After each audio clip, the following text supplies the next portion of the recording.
metade da cidade é bolsonarista mesmo. O que é interessante, rapidamente, Santos, você vai vir aqui, eu vou te apresentar a cidade, mas a gente tem a parte da orla, tem uma área de morro, e tem uma parte até que chama Zona Noroeste, que é a parte mais pobre, onde tem o menor nível social. Então é interessante que toda a orla, essa Rosana do Vale, a bolsonarista, ganhou, na parte mais rica. E na parte lá das pessoas, né, com mais dificuldade financeira, quem ganhou foi o Rogério. Uma coisa bastante interessante, que a gente precisa entender isso, né? Mas esse é um cenário. Então aqui o Bolsonaro não se criou nesse primeiro momento, não, né? Que é uma coisa boa. Essa é uma discussão que está surgindo nas redes desde o final, o fechamento das urnas do segundo turno, e é uma discussão que hoje permeou todo o debate público. Alguns especialistas dizendo que Bolsonaro enfraqueceu, e eu concordo em partes com isso, porque ele tentou eleger 7 ministros, não conseguiu eleger ninguém.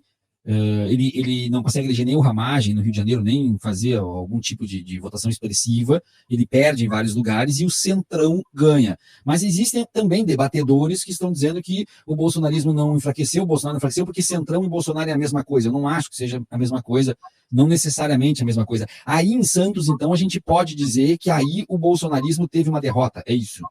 Não tenha dúvida. Nós não devemos ter a menor dúvida a princípio.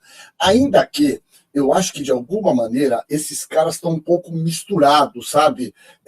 Eu diria que é um bolsonarismo mais de garfo e faca. A gente vai dizer, por exemplo, que o Tarcísio não é um bolsonarista. Mostrou porque veio, né? De uma maneira muito clara, me parece, né? O comportamento dele, né? Comportamento claro, mostrou que ele é de uma maneira inequívoca, né?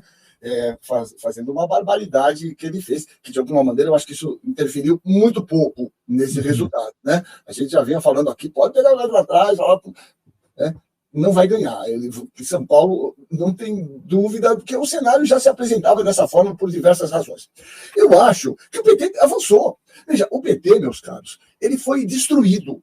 O PT, com o momento da eleição do Bolsonaro, né? E eu me lembro isso na nossa cidade aqui, aquelas eleições foram duríssimas, e depois aquelas subsequentes de 2020 foram duríssimas, né?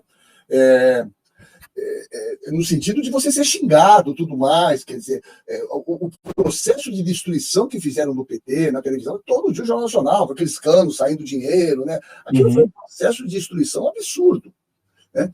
E eu acho que a gente está se recuperando, mostrando, eu acho que isso é inevitável. Veja, pessoal, nós tivemos, desde a democratização, eu acho que 9 eleições em São Paulo, capital. Nós ganhamos só 2.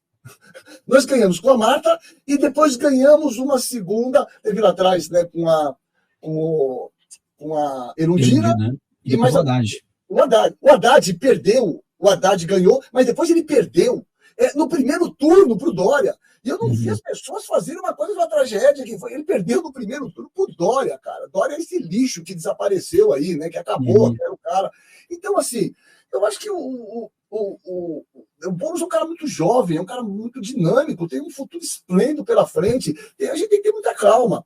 Agora, eu acho que a gente tem que incorporar uns elementos que você tem posto aí, e que me parece de uma maneira muito clara, você tem posto isso sistematicamente, essa discussão, eu acho que essa é a discussão, que são questões que se confluem de alguma maneira. A questão da evangelização da população, né? A questão que precípua isso, a questão das milícias, e eu não tenho dúvida que isso são 2 fatores que se juntam com a questão, por exemplo, dessas bets de jogo, das pessoas jogar.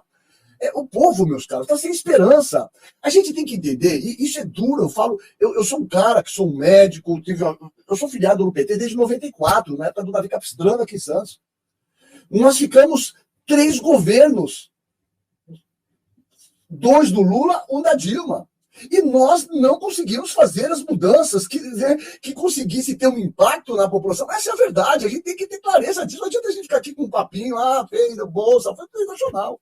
O que nós temos hoje? Cara, eu estou andando na maior favela de Palafita, né, que tem na América Latina, que é aqui, que chama a região do Dique, e tem mais de 10 mil famílias que vivem numa condição que um animal, um rato, vive em melhores condições que essas pessoas. Aqui na cidade de Santos, né? E essas pessoas, meus caros, todos praticamente têm um benefício social, né? e, na verdade, vivem numa condição subhumana e se evangelizaram, porque, na verdade, é o local que eles encontram um amigo, que eles encontram uma conversa, que eles encontram... A religião entra de uma forma intensa e a própria questão, onde não tem Estado. Você anda nessas ruas, os caras vendendo droga com metralhadora, completamente normal, porque não tem Estado lá, você entendeu? Os caras não têm água encanada, é tudo feito na gambiarra. Então a gente tem que ter esse entendimento. E mais, eu digo aqui, eu sou um petista, eu estou aqui, pus minha cabeça preta, fui lá, saí candidato, as coisas. Vai no supermercado, a gente tem que ser, dói na cara dizer isso, mas as coisas estão caras, meus caros, né?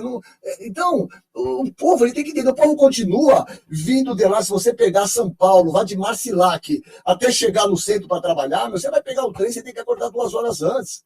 Aí vem um cara e fala, eu vou pôr um teleférico. Cara, é maravilhoso, porque é isso que você estava falando. Então, na verdade, é um discurso, o povo está de saco cheio de discurso, eu vou fazer, pô, vocês ficaram aí, o que vocês fizeram? Então, eu sei que é duro isso. E, ao mesmo tempo, viu, Viário, desculpa eu me estender nesse tempo. Não, à vontade, à vontade. Porque, assim, o que a gente tem que fazer? Olha, todo mundo vai falar aqui, eu sou todo dia aqui na live, eu estou sempre ligado. Pô, temos que voltar para... É isso. Nós viramos governo e temos a base. Sabe por quê? Porque tem um monte de cargo aí, tem um monte de espaço quando você se torna governo. E você se esquece disso, né? Então é isso, a gente precisa estar lá, a gente precisa se organizar. E eu vou vir aqui, vou falar aqui daqui a 3 meses, a gente vai fazer uma live lá da Arte do DIC, para você ver o projeto que estou montando, né? Eu tenho todos os candidatos daqui todos os candidatos aqui que tiveram abaixo de mim, moçada jovem, nós vamos fazer um grande projeto, eu vou atender todo sábado o dia inteiro a população, já comprei remédio, vamos fazer. É isso, a gente tem que ocupar esse espaço, viado, é isso, né? Tem que levar alguma coisa para os caras, não adianta a gente ficar falando, precisa ocupar. Não, vamos ocupar, efetivamente. Vamos levar para o que esses caras precisam. Já estou arrumando tinta para pintar as casas, vamos ver o que dá para fazer e gritar no governo federal para tentar melhorar. Não é possível esse DIC existir. Então, eu acho que a gente tem que sair um pouco dessa e ir para ação. E ação é a gente ir nessas comunidades, a gente tem que ir aonde o evangelho está lá, os caras, porque eles não têm outro lugar para correr, eles não têm onde gritar, meus caras, eles estão desesperados. Você entendeu? Essa é a verdade. Ponto. Exatamente.